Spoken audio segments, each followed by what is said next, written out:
যে মিষ্টি মেয়েটাকে দেখতে পাচ্ছেন তার নাম টিনা। সে এই শহরের একটা বেসরকারি বিশ্ববিদ্যালয়ে আর্কিটেকচারে পড়াশোনা করে। নিম্ন মধ্যবিত্ত পরিবারের হওয়ায় তার বাকি বন্ধুরা তার সাথে তেমন একটা মিশতে চাইতো না। এখনকার বেশিরভাগ স্টুডেন্টরাই ছিল ধনী পরিবারের, আর তাই টিনার পোশাক আশাক বিভিন্ন জিনিসপত্র নিয়ে সবসময় মজা করত তারা। এরপর যে ছেলেটাকে দেখা যাচ্ছে তার নাম ড্যানি। ড্যানি টিনার ছোট ভাই। সে মূলত একটা থিয়েটারে কাজ করে। এখানে সে ছোটখাটো কাজ করলেও তার একটা বড় স্বপ্ন আছে, সে এই থিয়েটারে একদিন নিজের বড় একটা শো আয়োজন করতে পারবে।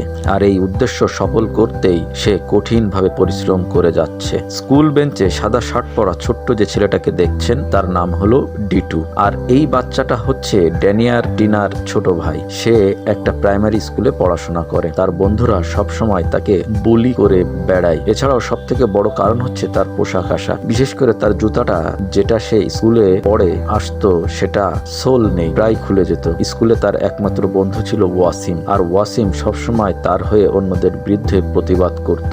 আর এবার যে মধ্যবয়স্ক দুজনকে দেখতে পাচ্ছেন তারা হলো ড্যানি, টিনা আর ডিটুর মা বাবা। তাদের বাবা আয়ান আর তাদের মা ছিল ইরা। দরিদ্র পরিবার হলেও তারা ছিল সুখী একটা পরিবার। তাদের মধ্যে সবসময় খুনসুটি লেগেই থাকতো। সবাই সারাদিন তাদের নিজ নিজ কর্মস্থল থেকে ফেরার পর বাসায় এসে একসাথে অনেকটা সময় কাটাতো। আর এখানে এসে সবাই তাদের সারাদিনের ক্লান্তি ভুলে গিয়ে একসাথে অনেক মজা করত। প্রতিদিন রাতে তারা একসাথে খাবার খেত আর হাসি মুখে ঘুমাতে যেত। এই তিন ভাই বোনের মধ্যে ছিল অনেক মিল। একসাথে তারা অনেক দুষ্টামি করে। ছুটির দিনগুলোতে দেখা যায় আশপাশে কোনো বিয়ের অনুষ্ঠান থাকলে তারা তিনজন সেজেগুজে গেস্ট হিসেবে সেখানে ঢুকে পড়লো। একবার তো এমন একটা ঘটনা ঘটলো যে একটা বিয়ের দাওয়াতে গিয়ে প্রায় তারা ধরাই পড়ে যাচ্ছিল। অবশেষে চুরি করে তারা সেখান থেকে বেরিয়ে এলো। খাওয়ার সময় ড্যানিকে একজন এসে জিজ্ঞাসা করলো, তুমি কোন পক্ষে? সে তখন কিছু না ভেবেই উত্তর দিয়ে বসে, আমি পাত্রীর এক্স। আর এটা শুনে তো সেখানকার বিয়েটা প্রায় ভেঙেই যাচ্ছিল। যাই হোক, কোনো একবার টিনা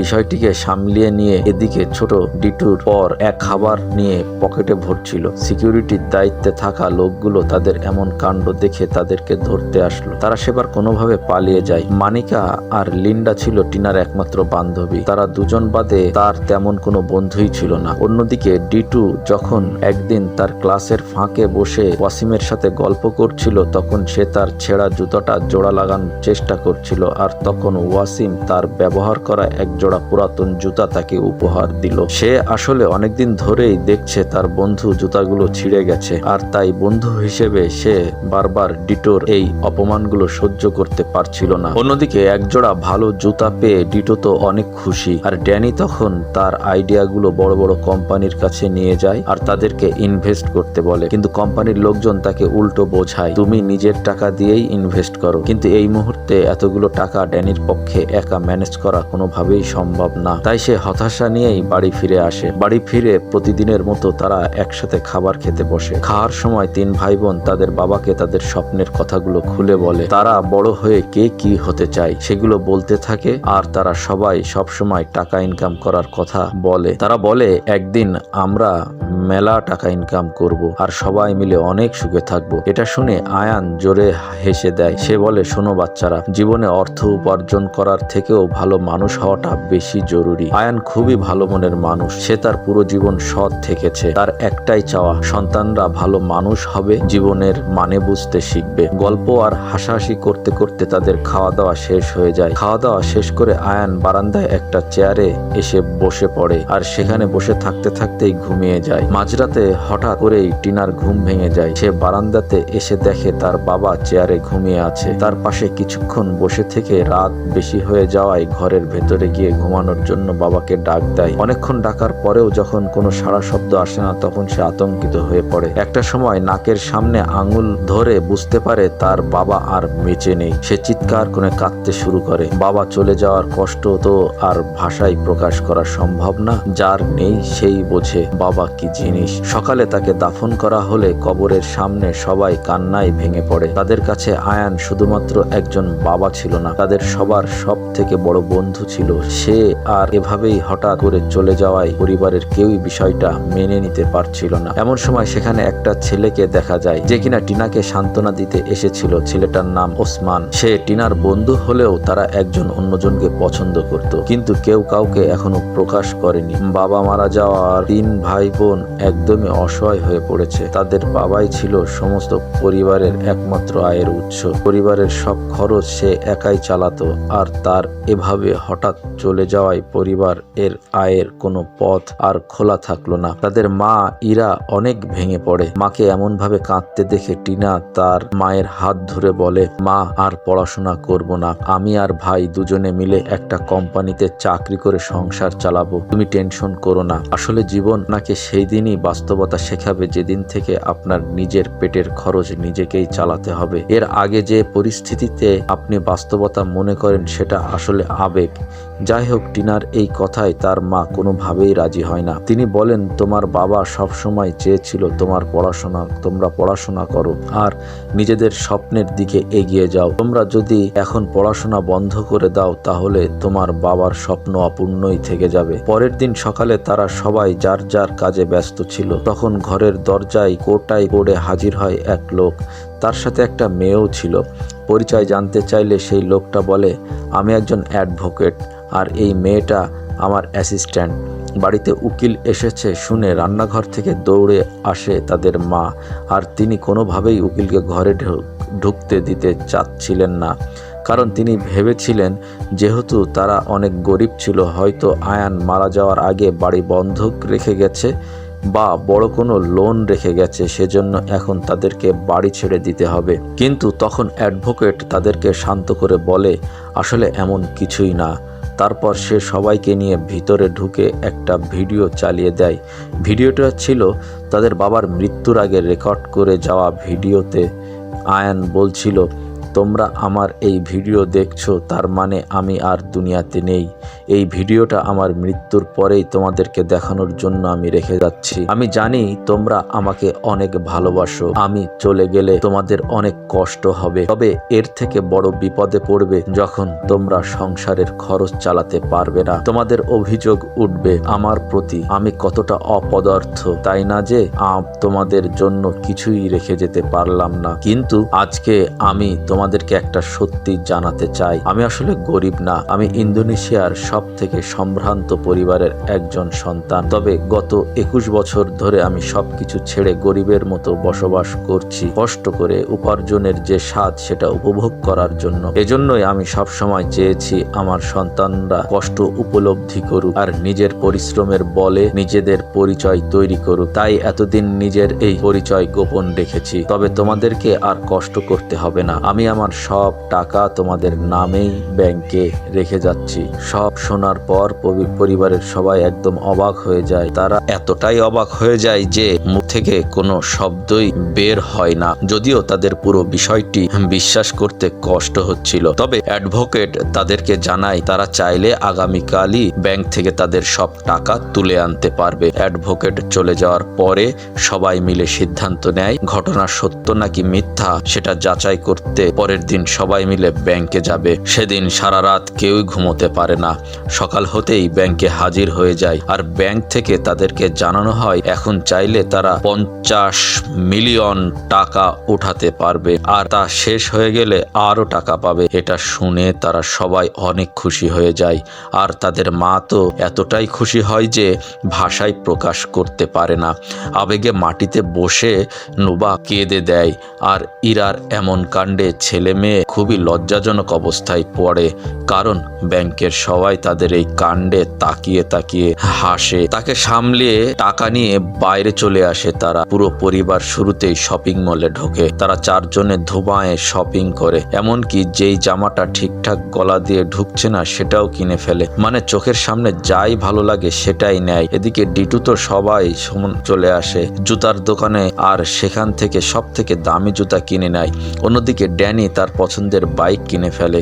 এই বাইকটা তার ছোটবেলা থেকেই স্বপ্নে ছিল, যেমনটা আমাদের অনেকেরই থাকে। জীবনে তো গার্লফ্রেন্ডের থেকেও প্রিয় সবাই, তাই তার মনের মতো বাইকটি কিনতে চায়। সবকিছু কেনাকাটার পর তারা বাড়ি ফিরে আসে। সকাল থেকেই দেখা যায় ডিটু স্কুলে নতুন জুতা পরে নায়কের মতো ভাব নিয়ে হাঁটতে থাকে আর পায়ের এত দামি জুতো দেখে সবাই অনেক অবাক হয়ে যায় আর তার সাথে ভালো ব্যবহার করতে শুরু করে। ডিটুও এই সুযোগে সবার সামনে বস ভাব নিয়ে পা দোলাতে থাকে। থাকে। আসলে সে তার জুতোটা সবাইকে দেখানোর চেষ্টা করছিল, ফলে এতদিন ধরে যারা তাকে নিয়ে মজা করত তারাই আস্থার প্রশংসাই করছে। এদিকে টিনার সাথে ওসমানের ভাব হয়ে যায়, তারা এখন একসাথে বাইকে ঘুরে বেড়ায়। আর এভাবে একদিন ঘুরতে যাওয়ার সময় মাঝপথে হঠাৎ করে বাইকের স্টার্ট বন্ধ হয়ে যায়। ওসমান তাকে নিয়ে বাইকটা ঠেলতে ঠেলতে একটা গ্যারেজে নিয়ে আসে। সে যখন বাইক ঠিক করাচ্ছিল তখন টিনার চোখ পড়ে সেখানে রাখা একটা দামি মোটরসাইকেলের উপর। সে কোনো কিছু না বলে ওইখান থেকে 5 মিলিয়ন টাকা দিয়ে ওই বাইকটা কিনে ফেলে। প্রথমে ওসমান বুঝতে পারেনি বাইকটা সে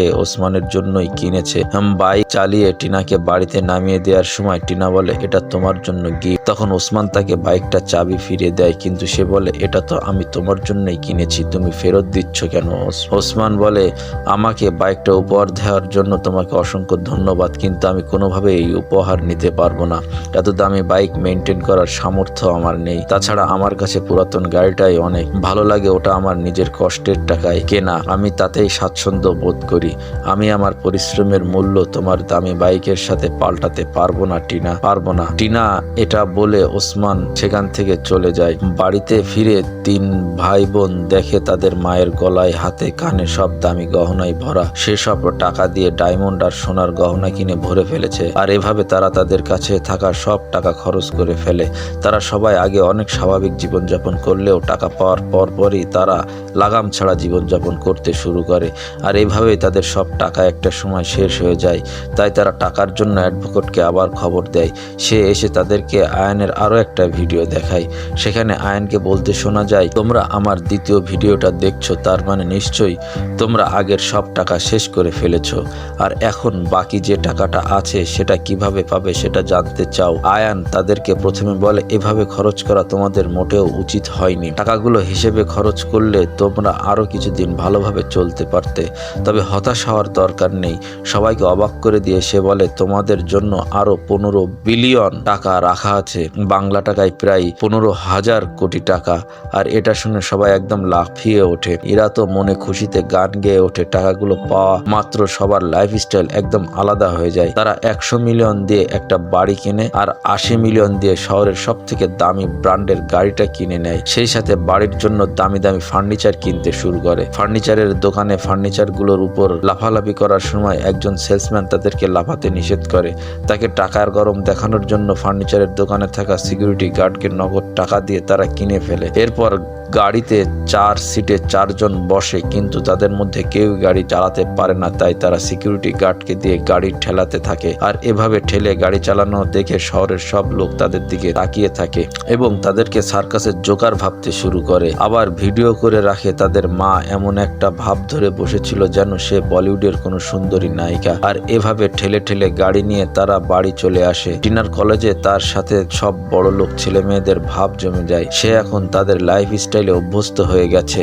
আর এজন্য তার আগের 2 প্রিয় বান্ধবীর সাথে ধীরে ধীরে দূরত্ব বাড়তে থাকে। টিনা এখন আর লিন্ডা আর মনিকাকে আগের মতো টাইম দেয় না। টাকা পাচ্ছে তাই পড়ালেখা উঠছে, নষ্ট হচ্ছে। আসলে মানুষ তো টাকা ইনকাম করার জন্য পড়াশোনা করে, টাকার তো অভাব নেই, তাহলে এত কষ্ট করে পড়াশোনা করার কি দরকার, তাই না? ওসমানের সাথেও তার সম্পর্ক খুব একটা ভালো যাচ্ছিল না। সে প্রায় নাইট ক্লাবে তার বান্ধবীদের সাথে আড্ডা দিত, আর ওসমান সেখানে গিয়ে তাকে খুঁজে বের করার চেষ্টা করত। তবে একটা সময় সে তার ভুল বুঝতে পারে, ওসমানকে সরি বলে। সে তার কফি শপে আসে।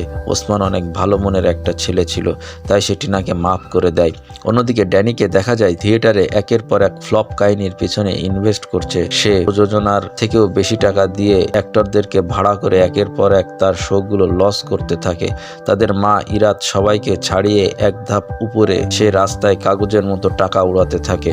একদল মিউজিশিয়ানকে রাস্তায় মন খুলে টাকা দিতে গিয়ে সেখানে থাকা অনেকেই তার এই ভিডিও করে সোশ্যাল মিডিয়ায় ছেড়ে দিলে মুহূর্তের মধ্যে সেটা ভাইরাল হয়ে যায়। এমনকি টিভিতে তার এই কর্মকাণ্ডগুলো দেখানো হয়। তার এত টাকার উৎস আসলে কি সেটা জানতে একটা সেলিব্রিটি শোতে তাকে আমন্ত্রণ জানানো হয়। উপস্থাপিকার এক প্রশ্নের উত্তরে ইরা বলে, আসলে আমি অসহায়দের সাহায্য করেছিলাম, গরিবদের টাকা দিয়ে সাহায্য করা আমার বংশের রেওয়াজ। আমার পূর্বপুরুষরাও এভাবেই অনেকেই সাহায্য করত। আমরা খানদানি বড় লোক, আমার কাছে অনেক টাকা আছে, রাখার জায়গা পাচ্ছিলাম না, তাই গরিবদের মধ্যবিত্তের মাঝে অনেক টাকা বিলিয়ে দিয়েছি। আমি আসলে আবার মানুষের কষ্ট সহ্য করতে পারি না। এভাবে একের পর এক চাপা মারতেই থাকে আর নিজের প্রশংসায় নিজেই পঞ্চমুখ। এদিকে ড্যানি তখন তার শো এর জন্য তার কাছে থাকা সব টাকা ইনভেস্ট করে ফেলেছে। সে তার সহযোগীদেরকে বলে যে করেই হোক এই শোটা হিট করতেই হবে। আর এভাবেই তারা সবাই তাদের সব টাকা খরচ করার পর তারা আবার অ্যাডভোকেটকে খবর দেয়। আসলে তারা ভেবেছিল হয়তো তাদের নামে ব্যাংকে আরো অনেক টাকা আছে। তখন অ্যাডভোকেট এসে তাদেরকে আয়নের আরেকটা ভিডিও দেখায়। আর এবার ভিডিওটি আয়ন বলে, আমার এই ভিডিওটাও তোমাদেরকে দেখতে হবে, সেটা আমি কখনো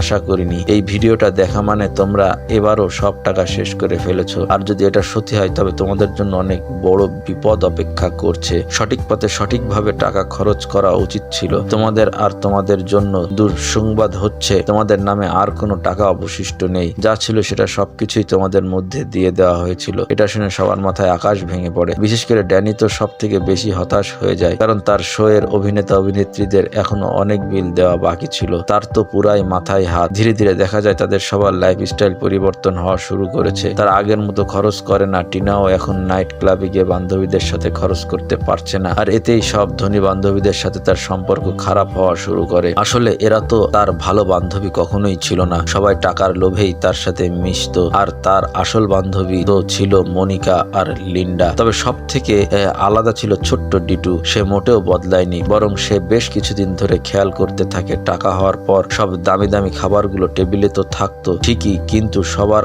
আর একসাথে খাওয়া হয়ে উঠতো না। পরিবারের কারো জন্যই যেন কারো এখন আর সময় নেই। রোজ একা একা খাবার টেবিলে মন খারাপ করে সে বসে থাকতো। এক সময় তার নিজের ভুল বুঝতে পারে। সে তার পুরাতন বান্ধবীদেরকে কল দেয় আর তাদের কাছে ক্ষমা চায়। লিন্ডা আর মনিকা তাকে মন থেকেই ভালোবাসতো, তাই সহজেই তাকে ক্ষমা করে দেয়। তারা একসাথে একটা বড় প্রতিযোগিতায় অংশগ্রহণ করার জন্য পরিশ্রম করতে শুরু করে। আর দেখতে দেখতে প্রতিযোগিতার দিন চলে আসে। কিন্তু প্রতিযোগিতা শুরু হলেই সেখানে পুলিশ এসে টিনাকে ধরে নিয়ে যায়, কারণ তার বিরুদ্ধে অভিযোগ ছিল সে প্রতিদিন নাইট ক্লাবে তার বন্ধু বান্ধবের সাথে ড্রাগ সেবন করত। কিন্তু ধরে নিয়ে যাওয়ার পর মেডিকেল রিপোর্টে জানা যায় আসলে সে সবার সাথে মিশতো ঠিকই, কিন্তু সে ড্রাগে অ্যাডিক্টেড ছিল না। তাই পুলিশ তাকে ছেড়ে দেয়। কিন্তু টিনার প্রতিযোগিতায় আর অংশগ্রহণ করা হয়ে ওঠে না। অন্যদিকে ড্যানি তখন তার শো এর আয়োজন করে তাদের প্ল্যান ছিল এই শোটা হিট করলে তারা সেখান থেকে সব টাকা নিয়ে ধার শোধ করে দেবে। শো শুরু হওয়ার পর সেখানে এলাকার একজন নেতা এসে ভাষণ দেওয়া শুরু করে। আর দর্শকরা এটা দেখে রেগে যায়। সবাই স্টেজে হাতের কাছে যা কিছু ছিল সেগুলো ছুঁড়ে মারতে শুরু করে। আসলে দর্শকরা এখানে টাকা দিয়ে ভাষণ শুনতে আসেনি। আর তখন তারা রাগ করে সম্পূর্ণ শোটাই বন্ধ করে দেয়। এতে ড্যানি পুরা হতাশ হয়ে পড়ে। তার শো সম্পূর্ণ নষ্ট হয়ে যায়। আর তাই তার মাথায় সব থেকে বেশি প্রেসার ছিল, কারণ এতগুলো টাকা তাকে পরিশোধ করতে হবে। অন্যদিকে দেখা যায় তাদের বাড়ির সামনে হাজার হাজার লোক জড়ো হয়েছে তাদের মায়ের টেলিভিশনের প্রচার হওয়া সেই সংবাদ দেখে। হাজার হাজার মানুষ এখানে তাদের কাছ থেকে সাহায্য চাইতে এসেছে। কিন্তু ইরা তখন সবাইকে বোঝানোর চেষ্টা করে যে এখন তার কাছে আর টাকা নেই। কিন্তু জনগণ খেপে গিয়ে বাড়ির গেট ভেঙেই ভেতরে ঢুকে পড়ে। আর সেখানে ঢুকে যে যা হাতের কাছে পায় সেগুলোই নিয়ে চলে যায়। আর ইরা তখন খেয়াল করে এই ভিড়ের চাপে একটা বাচ্চা আহত হয়ে গেছে। তাই সে দ্রুত তাকে কোলে নিয়ে হাসপাতালে চলে আসে। আর এই সবকিছু ঘটার পর তারা সবাই নিজেদের পরিস্থিতিগুলো উপলব্ধি করতে পারে। তারা তাদের ভুলগুলো বুঝতে পারে। টাকা শেষ হয়ে যাওয়ায় তাদের সবার ব্যস্ততাও কমে যায়। ফলে খাবার টেবিলে সবাইকে বহুদিন পরে একসাথে দেখে হঠাৎ কলিং বেল বেজে ওঠে। সেখানে সামনে গিয়ে তাদের মা দেখে অ্যাডভোকেট এসেছে। তবে এবার তার সাথে আরো একজন লোককে দেখা যায়। অ্যাডভোকেট বলে ইনি হচ্ছেন ব্যাংকের একজন কর্মকর্তা। আর আয়ান বিজনেস করার আগে তার কাছ থেকে বড় একটা লোন নিয়েছিল। আর এখন সময় হয়েছে সেই লোন পরিশোধ করার। কিন্তু তাদের কাছে তো নগদ কোনো টাকা ছিল না। তাই অ্যাডভোকেট বলে আপনাদের লোন পরিশোধ করতে হলে বাড়ি আর গাড়িগুলো লিখে দিতে হবে ব্যাংকের নামে। তবে এটা শুনে পরিবারের কেউ আর অবাক হয় না। তারা এবার খুব সহজেই তাদের সবকিছু অ্যাডভোকেটকে বুঝিয়ে দিয়ে তাদের পুরাতন বাড়িতে ফিরে যায়।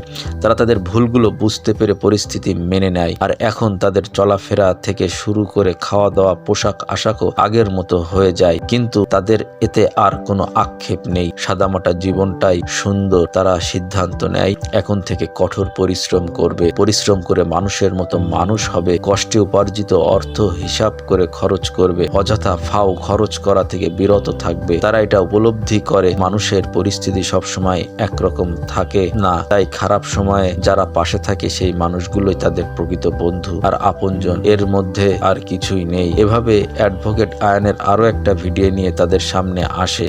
আর এটাই ছিল আয়নের আয়ানের শেষ ভিডিও। আর এই ভিডিওতে দেখা যায় আয়ান বলছিল এতগুলো টাকা তোমরা সবাই মিলে খরচ করে ফেলবে, আর আমার এই ভিডিওটাও যে তোমাদের দেখতে হবে সেটা আমি কখনোই চাইনি, কিন্তু তোমাদেরকে শেষবারের মতো একটা সুযোগ দিতে চাই। আসলে আমার কোনো ব্যাংক লোন ছিল না, যেই লোকটা তোমাদের কাছে ব্যাংক কর্মকর্তা সেজে এসেছিল সে আসলে আমার বিজনেস পার্টনার। এটা বলে সে ভিডিওর মধ্যে সেই লোকটাকেও পরিচয় করিয়ে দেয়। এরপর আয়ান আরো বলে টাকা দিয়ে জিনিস কেনা গেলেও সুখ কখনোই কেনা যায় না, তা হয়তো তোমরা এতদিনে বুঝতে পেরেছো, আর সেই সাথে আশা করি প্রকৃত বন্ধুও চিনতে শিখেছো। তোমাদের কাছ থেকে যা কিছু কেড়ে নেওয়া হয়েছে সেগুলো তোমাদেরকে আবার ফেরত দেওয়া হবে, কিন্তু এবার আর তোমাদেরকে কোনো টাকা দেওয়া হবে না। আয়ানের কথাগুলো শুনে পরিবারের কেউ আর আগের মতো আনন্দে লাফালাফি করছিল না। তারা এখন তাদের বর্তমান অবস্থাতেও সুখ খুঁজে নিয়েছে। তারা এখন পরিশ্রম করতে শিখে গেছে, আর হয়তো তাদের বাবা যেটা চেয়েছিল সেটাই হয়েছে। সে তাদের সন্তানদের একটা ভালো শিক্ষা দিতে পেরেছে। গল্পটা এখানেই শেষ হয়ে যায়।